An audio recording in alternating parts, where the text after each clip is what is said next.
ingingo yo kwirukana umunyeshure ngo yiyanditse ko bimwe bita tatouage mu rurimi rw'igifaransa ngo irahohotera abana hamwe n'abavyeyi babo. Umushingantahe Fabien Banciryanino akaba n'umushinga amateka yatowe mu ntara ya Bubanza avuga ko iyo ngingo itorohereza abana na gatoya. Kubwiwe rero ngo abo bana boronswa impanuro kuri ivyo boba barakoze kuko bamwe ngo babimaranye igihe kitari gito mbere bakaba babikoze iyo ngingo itari bwo ihaze. Murakoze. Iyo ngingo si ngingo ni tangazo ryaciye ku maradiyo kandi rikaba riri ryasomwe no mu mashengero yose. Iyo tangazo rero ryibutsa yuko ku ngingo y'umushikiranganje yashinze mu kwezi kw'indwi itariki 17 mwaka wa 2017 ko hariho ivyo yibagiye. Ivyo yibagiye rero atashyize muri iyo ngingo ivuga ingene umwana w'umunyeshuri yitwara ku ishuri n'ibihano bijanye n'ingene uwarenze ku iyo ngingo ahanwa. Iyo tangazo rero we witita ingingo ari tangazo rivuga yuko yasanze hari ivyo yibagiye gushira muri iyo ngingo. Acavuga yuko ico kintu yibagiye avuga ko ari gishasha ngo n'abana bicapako ibintu ku mubiri bikaba bitajanye n'indero runtu mu Burundi. Koko nivyo iyo ni mico abarutamenyereye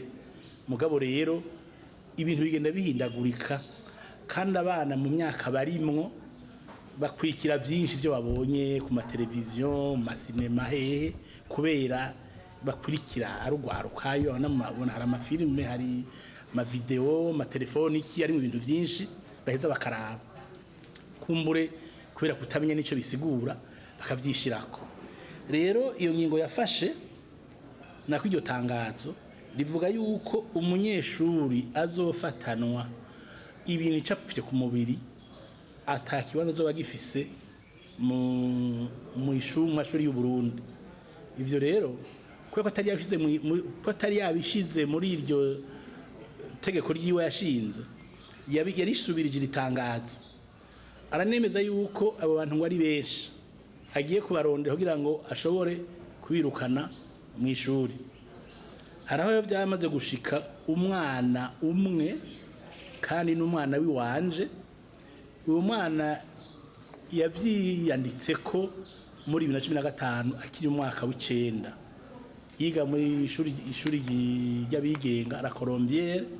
abibonanye umwana w'umuganda bigana. Ivyo biri mwikete umushikiranganje uwo mwana yishe umushikiranganje amukomerera amasha mubwira ingene vyamushikiye amusaba ko yomugira ikigongwe akaguma mu ishuri. Aho rero iryo kete umwana yishe umushikiranganje imbere yaho twari twajanye n'umwana imbere y'umushikiranganje aratubwira yuko adashobora kumusubiza mu ishuri ivyo bintu yicafye ko kuguru atabikuyeko. Twaroheje ingingo y'umushikiranganje turagenda turarondera abashobora kumukurako ico kintu yanditseko kandi ugikurako ntivyoroshe nukubanza kubaga uruhu. Umwana tumujanye imbere y'umushikiranganje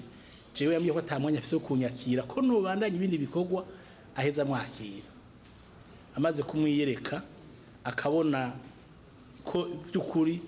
iyo biri yanditse ko yabikuyeko nawe umushikiranganje yavyemereye mu kiganiro yagize mu minsi iheze aravuga yuko ikweri umwana bamubaza ugo ruhu mugabo atamuhaye ishuri ngo yowe yamusanganye ngo utundi tuntu yiyanditse ko ku mubiri aje waho ntazi. Nagira mvuge nti iyi ngingo y'umushikiranganje ni yagahotoro. Nibaza ko umushikiranganje w'indero no munsi yibagiye aho tugeze. Igihano gituma umuntu kwihanura. Iyo rero umuntu agiye kwihanura ntaba atazosubira gushikira ico kintu yararimo.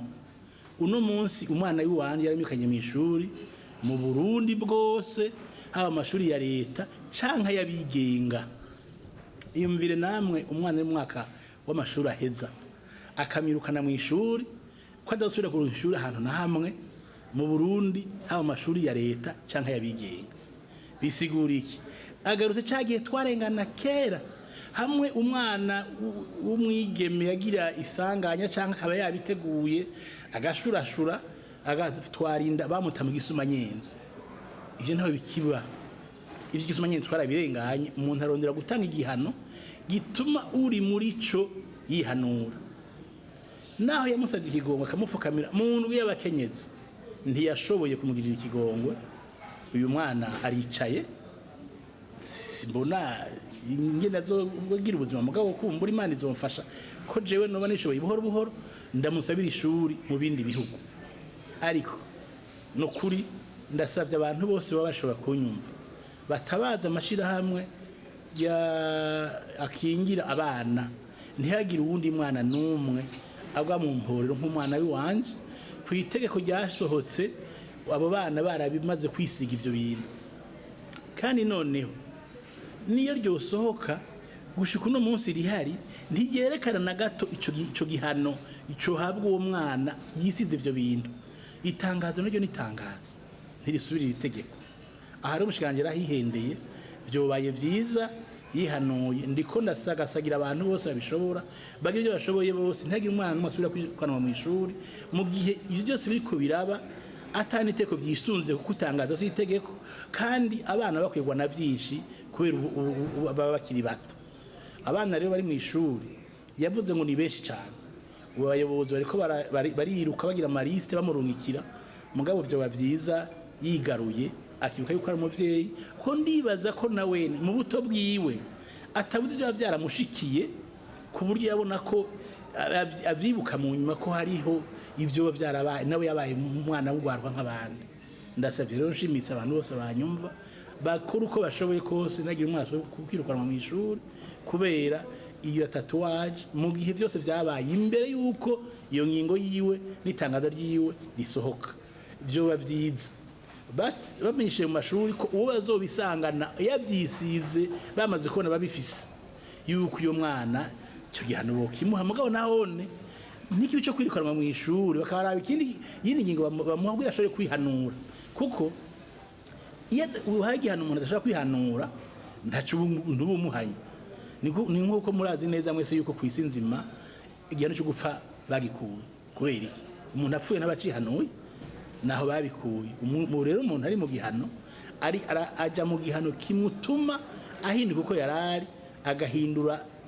kubera ko yahanywe agasubira mu murongo mwiza uyu mwana rero yirukanywe mu ishuri y'u Burundi adasubira ku ishuri hano namwe asa n'uwishwe kuko uwishwe ntaheza ngo asubire kwihanura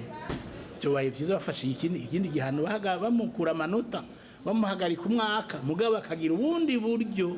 bwo gusubira kuja mu ishuri bari baragerageje imbere yaho yavuga yuko atamwana yazoba yatwaye inda mu ishuri azofura uburenganzira gusubira kuja ku ishuri ngo yiga amashuri abandi bose bashobora kwiga yari yabakumiriye ariko abantu barahagurutse abaje mu mashirahamwe y'abana baravuga yuko uyo mwana ko yaba yatsitaye n'ubundi biva mu nzira nyinshi si ukuvuga ko aba ari igihumbu rwose kuko si bose naho umwe aba ari igihumbu hari afatwa ku nguvu babigenda gutyo ugasanga aguye mu bibazo atateguye kubera ingorane rero kubyo bavugira ko abana bagarutse kwishuri bo abana bakiga amashuri nk'ayabandi bakurikije uburyo bashoboye abantu bose babishobora nibagerageze batabaze uwo mushikiranganye ntasubire kwirukana umwana numwe kuri ico kintu amuha igihano kizomutuma ashobora kwihanura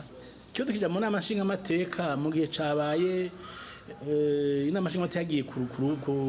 rubuga ikagira ikintu ibonye ikagira raporo ico gimushikiranganya kwishura ibibazo bijanye n'ivyo yagiye babonye ku rubuga canke ibibazo byinshi byerekeye ico gisata umunsi umushikiranganya azogaruka